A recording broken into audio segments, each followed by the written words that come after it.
أعوذ بالله من الشيطان الرجيم بسم الله الرحمن الرحيم يا أيها الذين آمنوا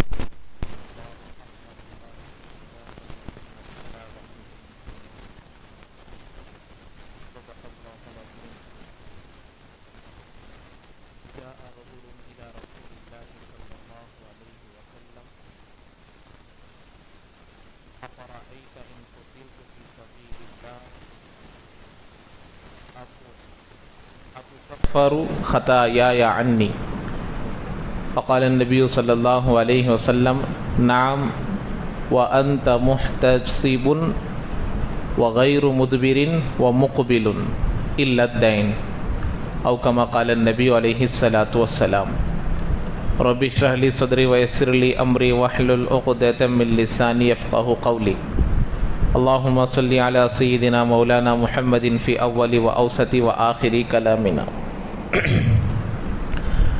معزز سامعین اکرام، بھائیوں، بزرگوں، دوستوں، اسلام میں جتنے بھی احکامات ہے وہ کامل ہے، مکمل ہے، اسہل ہے، اجمل ہے. کسی بھی حکم کو اور کسی بھی نبی علیہ السلام کی سنت کو لے لیجئے، وہ کامل ہے اور مکمل ہے. اسی میں سے یعنی شریعت کا جو ہر حکم ہے اس پر جب آدمی صحیح طریقے سے چلے گا تو اس میں پریشانی نہیں آئے گی. پریشانی اس وقت آئے گی جب وہ صحیح راستے کو چھوڑ دے گا، صحیح راستے کو چھوڑ کر اپنی عقل کے موافق راستے کو اختیار کرے گا. تو اسی میں سے ایک چیز ہے قرض. قرض اسلام میں عبادت کا درجہ رکھتا ہے.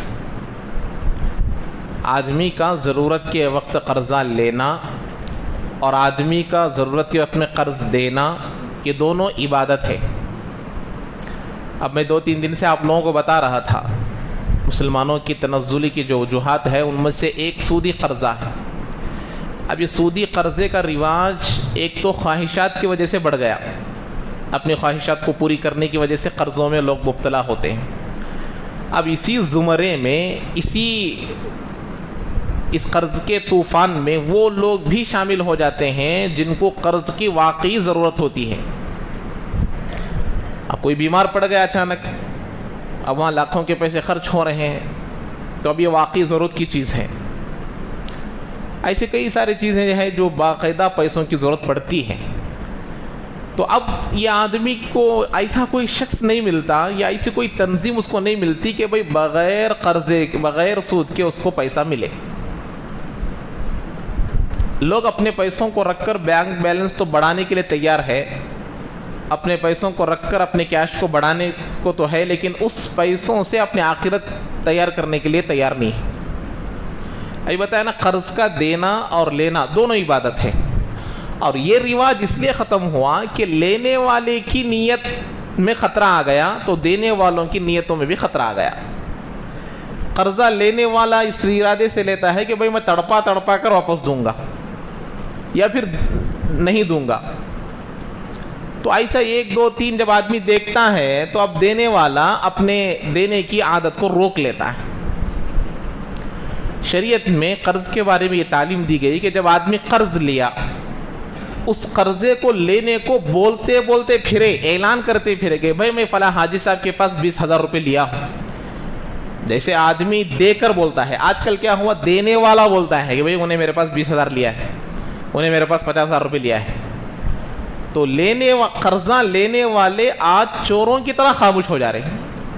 حالانکہ لینے والا بولنا ہے کہ بھئی میں فلاں کے پاس 10,000 لیا ہوں، 50,000 لیا ہوں، 1 لاکھ لیا. کیوں؟ اس لیے کہ مر گیا تو معلوم ہونا کہ بھئی نے قرضہ لیا تھا.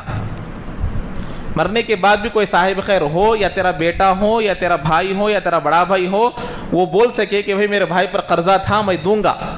یا پھر مسلمان سب مل کر اس قرضے کو دے سکے یا پھر وہ خود معاف کر سکے.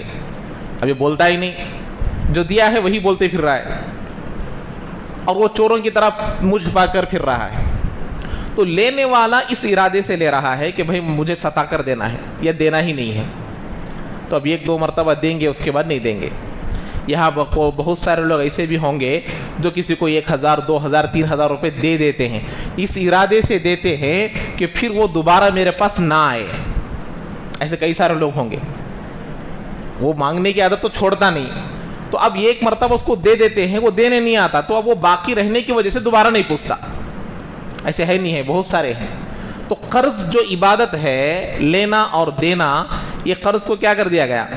ایک بہت گناہ کا کام بنا دیا گیا. اور بے ضرورت قرضہ لینا بھی درست نہیں ہے. ضرورت ہے تو قرضہ لینا. تو اب لہٰذا اب ہمارے پاس جب یہ نظام بگڑ گیا، تو اب جب آدمی کو کوئی راستہ نظر نہیں آتا تو پھر دوسری جگہ چلے جاتا ہے. ابھی سودی قرضوں میں اس لیے مبتلا ہو گئے. اب ہمارے اگر کوئی ایسا فنڈ ہو یا پھر کوئی ایسے لوگ ہو جو اپنے پیسوں کو جمع کرے اور بغیر سود کے قرضہ دے اور ان کی ضرورتوں کو پورا کرے اور وہ اپنے قرضے کو قسط وار پورا کرے، انسٹالمنٹ کے طور پر دے، تو اب یہ قرض کا ایک معاملہ بن جائے گا. اس میں ادائیگی میں آسانی ہو جائے گی، لوگوں کو دینے میں لینے میں آسانی ہو جائے گی. یہ ایک عبادت ہے، لیکن اس عبادت کو گناہ سے تبدیل اس وقت کر دیا گیا جب لوگ لیتے تو ہیں لیکن ادا نہیں کرتے پھر واپس.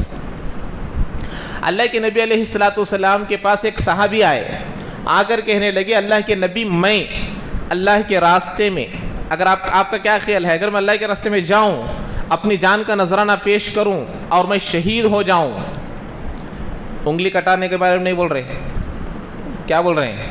اپنی پوری جان قربان، میں شہید ہو جاؤں، اب میں جنگ میں جا رہا ہوں، میں شہید ہو جاؤں، تو کیا میرے پورے گناہ معاف ہو جائیں گے؟ اتکفر خطایای عنی، میرے پورے گناہ معاف ہو جائیں گے؟ تو اللہ کے نبی فرمایا نعم، ہاں تمہارے پورے گناہ معاف ہو جائیں گے. اس کے بعد اللہ کے نبی نے 3 باتوں کی شرط لگائی.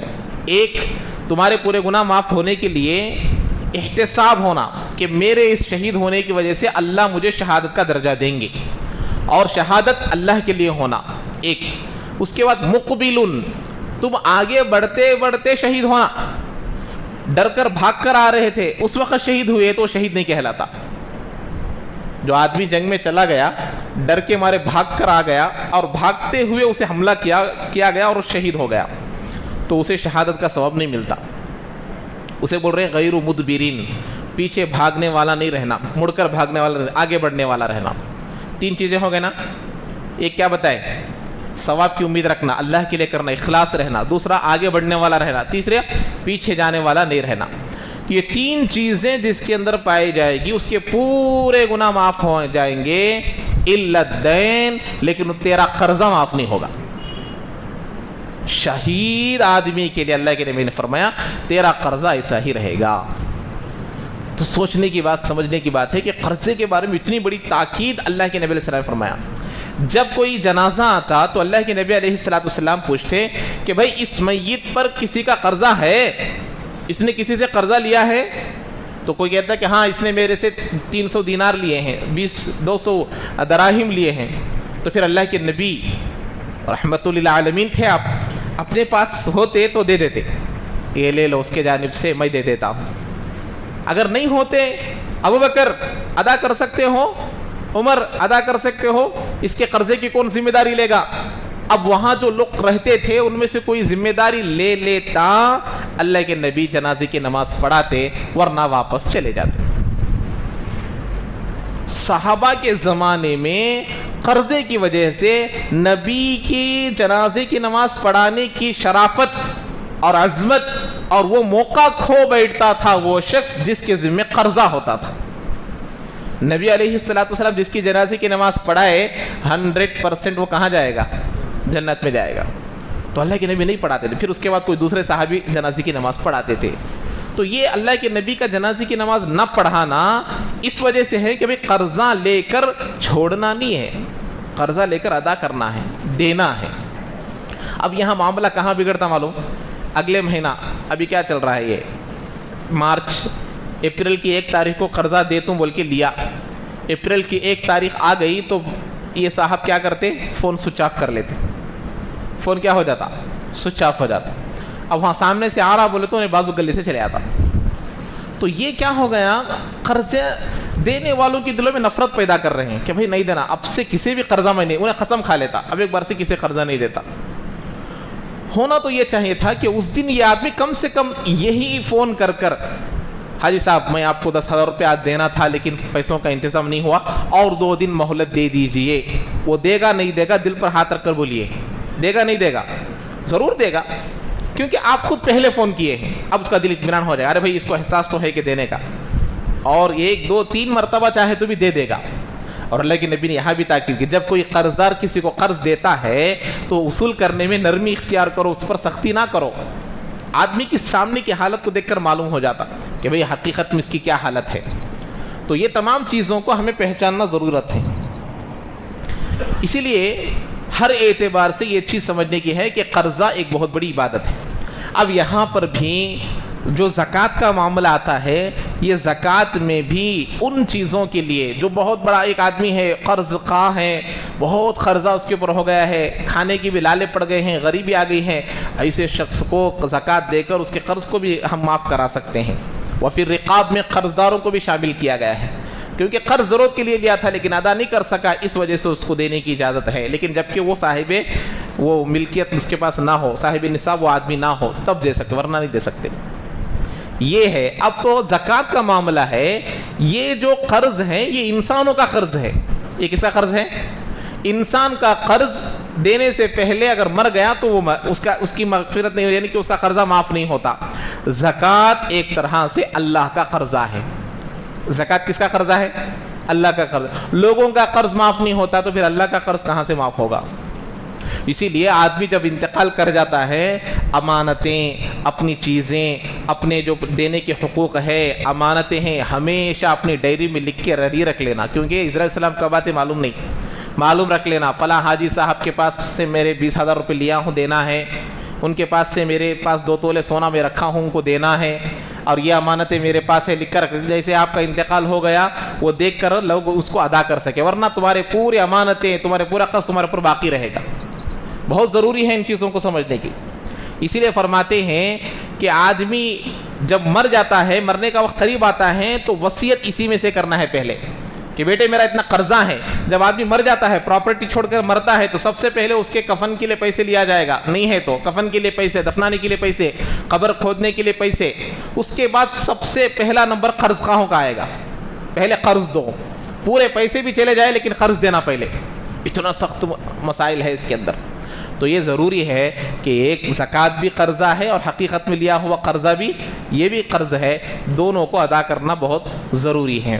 اللہ تبارک و تعالی ہمیں عمل کی توفیق نصیب فرمائے. تو آج جو حدیث بیان کی جا رہی ہے یہ بھی ایک بہت قابل غور حدیث ہے. اکثر مضامین تو آ گئے ہیں, یہاں پر وہی بات بتا جا رہی ہے. يذهب الصالحون الاول فالاول ويبقى حفالة كحفالة الشعير او التمر لا يباليهم الله بالة. نیک لوگ قیامت کے قریب ایک بعد دیگرے رخصت ہو جائیں گے, جیسا کہ چھٹائی کے بعد ردی جو یا کھجوریں باقی رہ جاتی ہیں, ایسے ناکارہ لوگ رہ جائیں گے, اللہ تعالیٰ ان کی کوئی پرواہ نہیں کرے گا. قیامت کے قریب نیک لوگ ایک کے بعد ایک, ایک کے بعد ایک, ایک کے بعد ایک ختم ہو جائیں گے. اب کون رہ جائیں گے؟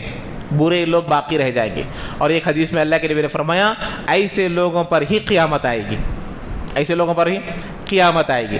اس کی مثال یہاں کیا دے رہے ہیں؟ ردی, تلچھٹ بولتے ہیں. ایک تیل جو ہے, آپ لوگ دیکھے ہوں گے, تیل میں کوئی چیز ہم تلتے ہیں, تلنے کے بعد تیل کو بازو نکال لیا جاتا ہے, تو آخر میں کچھ چیزیں اس میں بچ جاتی ہے, وہ بالکل استعمال کے قابل نہیں رہتا. اس میں کچھ تیل بھی رہتا لیکن وہ کیا ہو گئے رہتے؟ بالکل سیاہ کالے ہو گئے رہتے, حالانکہ وہ اصل چیز ہی ہے. وہ کیا ہو گئے؟ بیکار ہو گئے, اسے بولتے ہیں تلچھٹ. آخر میں جو بیکار چیز بچ جاتی ہے, گھی نکالنے کے بعد, تیل نکالنے کے بعد جو بچ جاتی ہے, اللہ کے نبی فرما رہے کہ لوگ ایسے برے لوگ بچ جائیں گے قیامت کے قریب. تو ایسے آج ہم یہ زمانہ دیکھ رہے ہیں, اللہ والے ایک کے بعد ایک کے بعد ایک کے بعد جا رہے ہیں, اور وہ جانے کے بعد ان کی جامع کوئی اور نہیں آ رہا ہے, ان کی جگہ کوئی اور نہیں آ رہا. اس لیے اب ہمارے نزدیک جو بڑے اللہ والے ہیں, جو بڑے نیک لوگ ہیں, ان سے رابطہ رکھنا, ان کی خدمت میں جانا, ان سے مشورے کرنا, اور ان کے بتائے ہوئے مشورے کے موافق چلنا, ان کے نقش قدم پر چلنے میں عافیت ہے, تبھی آدمی کامیاب ہو سکتا ہے. تو یہ بات یہاں پر اس حدیث میں بتائی گئی ہے.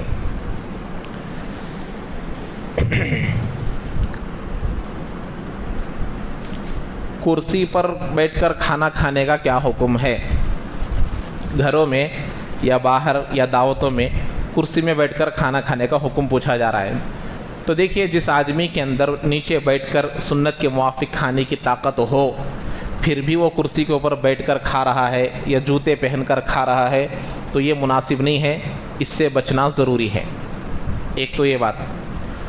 دوسری بات یہ ہے کہ بسا اوقات ہم لوگ کی باہر چلے جاتے ہیں، کسی ہوٹل میں یا کسی دعوت میں چلے گئے، اب وہاں پر نیچے بیٹھ کر کھانے کا انتظام نہیں ہے تو مجبوری کے تحت میں ایسے جگہ میں کھا سکتے ہیں، اور نیچے بیٹھنے سے مجبور ہے تب بھی کھا سکتے ہیں، لیکن کوئی عذر نہ ہو تب بھی اوپر بیٹھ کر کھا رہے ہیں تو یہ سنت کے خلاف ہے، اس ادب اس کو چھوڑنا چاہیے۔ اور اسی طریقے سے یہاں کرسی کا مسئلہ آیا تو بتا رہا ہوں، چیئر پر جو بیٹھ کر نماز پڑھتے ہیں، واقعی اگر جن کو عذر ہے وہ اگر چیئر پر بیٹھ کر نماز پڑھ رہے ہیں تو گنجائش ہے، کیا ہے؟ گنجائش ہے، اور افضل یہ ہے کہ وہ نیچے بیٹھ کر نماز پڑھے زمین پر۔ جن کو طاقت ہے ان کے بارے میں بتا رہا ہوں، جن کے اندر طاقت نہیں ہے وہ الگ بات۔ تو جن کو واقعی عذر ہے وہ چیئر پر بیٹھ کر نماز پڑھ سکتے ہیں، لیکن افضل کیا ہے؟ آدمی کا زمین پر چار زانو بیٹھ کر نماز پڑھنا افضل ہے۔ اور بعض لوگوں کو دیکھا گیا چیئر پر نماز پڑھتے لیکن قیام کرتے ہیں، قیام کے وقت ٹھہرتے ہیں۔ یہ مسئلہ اچھے طریقے سے سمجھ لیجئے، جو آدمی رکوع سجدہ نہیں کر پاتا، جو آدمی زمین پر رکوع سجدہ نہیں کر پاتا، وہ آدمی کے لیے قیام ضروری نہیں ہے۔ چیئر پر یا زمین پر چار زانو بیٹھ کر نماز پڑھنے والے یہ اشاری کی نماز پڑھ رہے ہیں، بیٹھ کر پڑھنے کی نماز بھی نہیں ہے۔ بیٹھ کر نماز پڑھنے والے وہ لوگ ہیں جو زمین پر رکوع سجدہ کرتے ہیں، وہ بیٹھ کر پڑھنے کی نماز ہے۔ جیسے کہ عشاء کے بعد کی 2 رکعت نفل اچھے خاصے نوجوان بھی بیٹھ کر پڑھ سکتے ہیں، نبی علیہ السلام کی سنت مبارکہ ہے۔ وتر کے بعد کی 2 رکعت نفل۔ تو چیئر پر جو نماز پڑھنے والے ہیں یہ بیٹھنے کی نماز نہیں ہے، یہ اشاری کی نماز ہے۔ تو اشاری کی نماز میں قیام ساقط ہو جاتا ہے، تو بعض لوگ کھڑ بھی سکتے نا، ہم لوگ اس لیے کھڑ کر نماز پڑھے، کھڑنے کی ضرورت نہیں ہے۔ بعض لوگوں کو دیکھا، یہاں تو میں دیکھا ہوں، ہمارے مسجد میں، مدینہ مسجد میں دیکھتا ہوں، رکوع سجدہ تو نہیں کرتے لیکن چیئر پر قیام کرتے ہیں۔ فرض نماز میں قیام بھی ساقط ہو جاتا، قیام ضرورت نہیں ہے ان کے لیے۔ تو اسی لیے اگر کوئی اسی آدمی کے اندر زمین پر بیٹھنے کی طاقت ہے تو وہ زمین پر بیٹھ کر نماز پڑھے، رکوع سجدہ نہیں کر سکتے تو نہ کرے، لیکن زمین پر بیٹھ کر پڑھنا افضل ہے۔ اس کے بعد جو سوال کیا گیا ہے، اللہ اور اللہ کے رسول کے نام پر جس پیپر میں لکھا ہوا ہے اس پیپر کو کچرے میں پھینکنا کیسا ہے؟ ناجائز ہے، گناہ ہے، اس سے بچنا چاہیے۔ جس پیپر پر رسول کا نام، جس پیپر پر اللہ کا نام، جیسے مثال کے طور پر عبداللہ آپ نے لکھا، کسی آدمی کا نام ہے عبداللہ، اب وہاں کیا ہے؟ اللہ ہے، عبد بندہ، اللہ کا بندہ ہے اس کا مطلب۔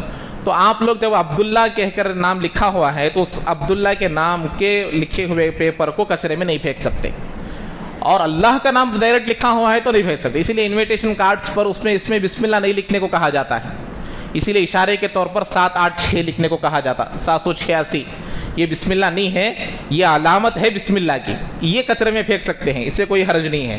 لیکن جس میں بسم اللہ لکھا ہوا ہوتا ہے، اسی لیے انویٹیشن کارڈ، یہ شادی کے رخی وغیرہ میں بسم اللہ لکھنے سے منع کیا جاتا، کیونکہ اس کا کوئی ادب نہیں کرتے۔ آپ دے کر جاتے کارڈ، آپ کی بچی کا بھی نکاح بھی نہیں ہوا رہتا، اس سے پہلے وہ کچرے کے ڈبے میں رہتا نہیں رہتا، ابھی نکاح عیاش نہیں ہے، اس سے پہلے وہ کارڈ کچرے میں چلا گیا۔ اسی لیے اس سے بچنا چاہیے، نہیں پھینک سکتے کچرے میں۔ اسی طریقے سے جوائنٹ فیملی میں پردہ کیسے کرے؟ بس آج کل تو جوائنٹ فیملی کا رواج اکثر و بیشتر ختم ہو گیا ہے۔ جوائنٹ فیملی میں جیسے 3-4 بیٹے ہیں، ان کی پوری بیویاں ہیں، ماں باپ ساتھ میں رہتے ہیں، اب ان کے بچے ہیں، تو گھر میں تقریباً 12, 15, 20 تک کی تعداد ہو گئی۔ اب پردہ کیسا کریں؟ اب یہاں پر ہمیشہ پردہ برقع پہن کر پردہ کرنا مشکل ہے، کیونکہ ہر ایک گھر میں بڑے بڑے گھر نہیں ہوتے، نیچے الگ اوپر الگ روم الگ، یہ سب نہیں رہتے۔ تو اس کے لیے اچھا طریقہ یہ ہے کہ کم سے کم ایک بڑا نقاب جو ملتا ہے اسکارف کے جیسا، اس کو پہن لیا جائے۔ اور مردوں کے لیے ضرورت ہے کہ وہ جب بھی گھر میں آئے آواز دے کر آئے، ایسے ہی آنا جائے۔ اللہ کے نبی نے ایک مرتبہ یہی کہا کہ دیکھو جب تم گھر میں جاؤ تو اجازت سے جاؤ، آواز دے کر جاؤ۔ تو اللہ کے نبی سے وہ صحابی نے پوچھا، اللہ کے نبی میرے گھر میں میں اور میری امی دونوں رہتے ہیں بس، تب بھی میں اجازت لے کر جاؤں؟ تو اللہ کے نبی کو غصہ آیا اور کہا کیا تم اپنی ماں کو برہنہ ننگی دیکھنا چاہتے ہو؟ یہ سختی کے ساتھ الفاظ بنائے، سمجھا رہے؟ میں اور میری ماں صرف دونوں ہی رہتے ہیں گھر میں، پھر بھی میں اجازت لے کر جاؤں؟ تو تو اللہ کے نبی نے کہا کہ تم اپنی ماں کو ننگا دیکھنا چاہتے ہو کیا؟ جب نہیں دیکھنا چاہتے تو اجازت لے کر جاؤ، ماں اکیلی ہے تو بھی کیا کرنا؟ اجازت لے کر جانا۔ تو ایسے جب ہمارے گھروں میں بڑے بھائی کی بیوی، چھوٹے بھائی کی بیوی، دوسروں کی بیویاں بھی گھر میں رہتی ہے، جوائنٹ فیملی ہے، باقاعدہ اجازت لے کر جانا۔ پردہ کرنے والے خواتین گھر میں پیدا کرنا کہاں کر لیتے؟ ہمارے سامنے بڑے ہوئے، ہمارے سامنے پیدا ہوئے سو بچے، ہمارے سامنے کھیلے سو بچے، ان کو کہاں پردہ کر لے رہنا؟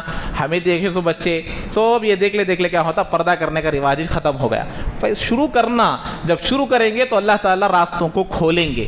پردہ ضروری ہے۔ بھابھی کو ماں کا درجہ دیتے، بھابھی کی ماں کا درجہ نہیں ہے۔ اگر بڑے بھائی کا انتقال ہو گیا تو چھوٹا بھائی بھابھی کو نکاح کر لے سکتا ہے، انتقال ہو گیا تو۔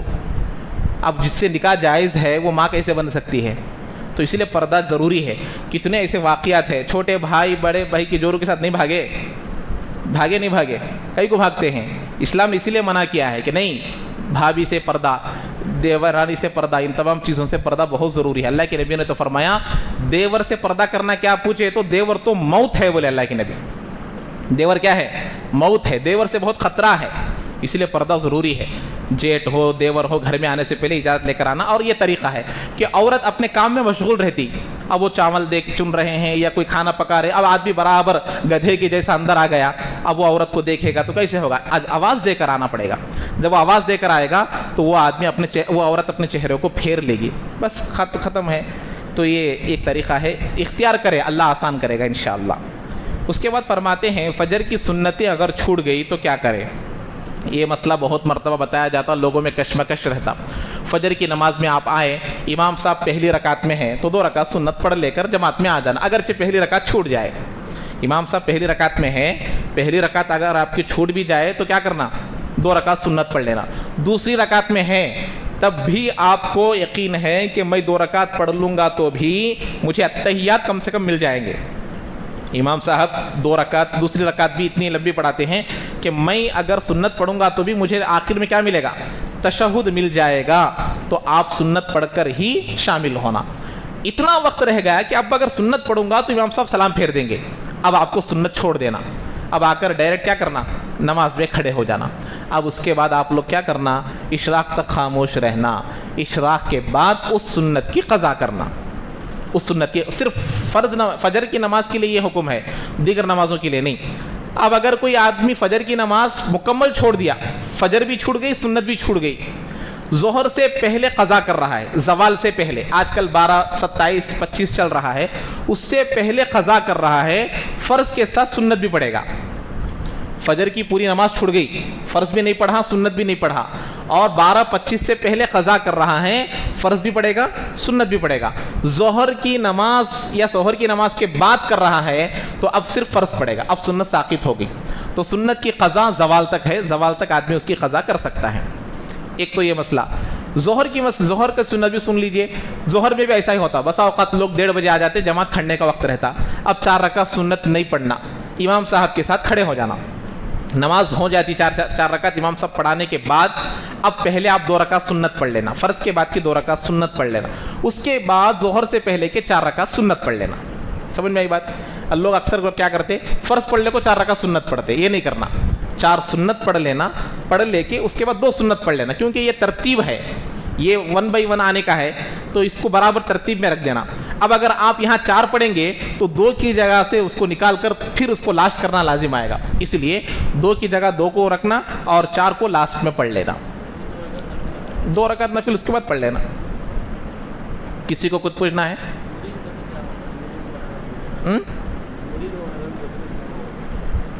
مرید ہونے کا مطلب یہ ہے کہ بڑے لوگ جو رہتے ہیں، جو متصوفین کہتے ہیں، تصوف کے ماہر رہتے ہیں، جن کو بڑے کسی اللہ والوں سے اجازت ملی رہتی ہے، جن کو مجاز کہتے ہیں کہ وہ مرید بنانے کی ان کو اپنے بڑوں سے اجازت ملی رہتی ہے، تو ان کے پاس جا کر بیعت ہونا، وہ اچھے چیزوں میں آپ سے بیعت کرتے۔ اللہ کے نبی علیہ السلام اپنے صحابہ سے کراتے تھے، وہاں سے یہ سلسلہ چل رہا ہے، نقشبندیہ، چشتیہ، قادریہ، سہروردیہ، یہ 4 سلسلے چل رہے ہیں، یہ چاروں سلسلے برحق ہے۔ آپ جس سلسلے کے بزرگ سے بیعت ہونا چاہتے ہیں ہو سکتے ہیں، لیکن ہمارا ان سے بیعت ہونے سے پہلے استخارہ کرنا، وہ صاحب خیر، وہ صاحب تصوف ایسے ہوں کہ وہ پورے ان کو دیکھ کر اللہ یاد آتا ہو، ان کو دیکھ کر دنیا کی محبت نہ بڑھتی ہو، ان کو دیکھ کر گناہوں کی عادت نہ بڑھتی ہو، وہ اللہ والے ہو، ان کے اندر سنت کی محبت ہو، اللہ کے حکموں کی محبت ہو، ایسے اللہ والے سے بیعت ہونا۔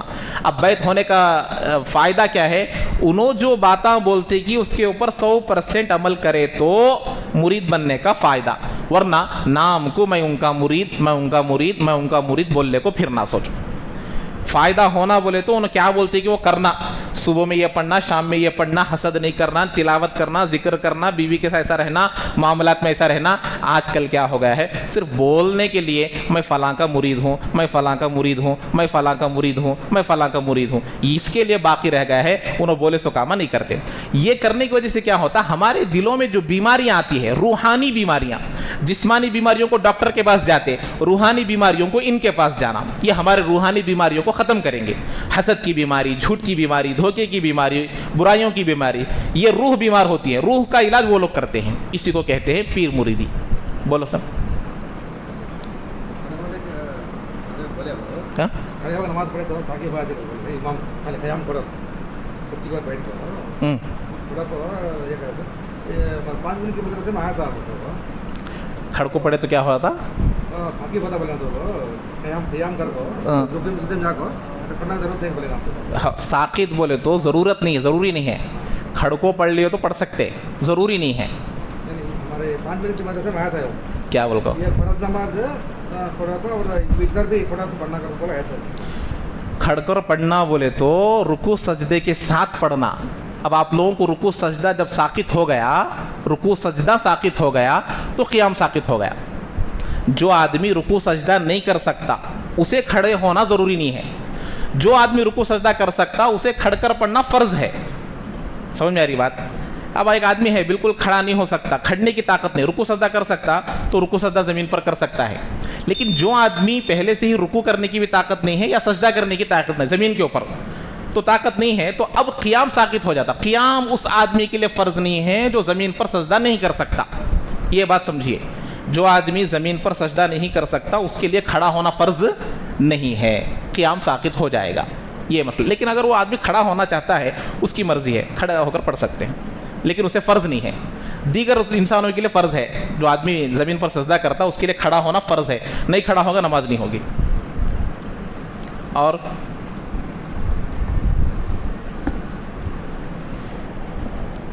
اللہ تعالی ہم تمام کو عمل کی توفیق۔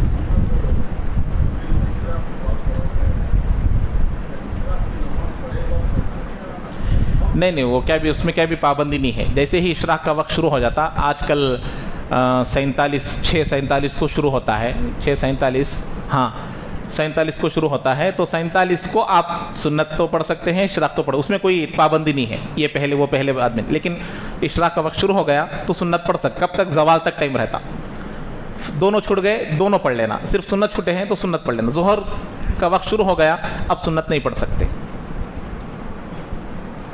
اور کسی کو پوچھنا ہے؟ اللہ تعالیٰ عمل کی توفیق نصیب فرمائے۔ سبحان اللہ وبحمدہ، سبحانک اللہم وبحمدک ونشہد ان لا الہ الا انت نستغفرک ونتوب الیک۔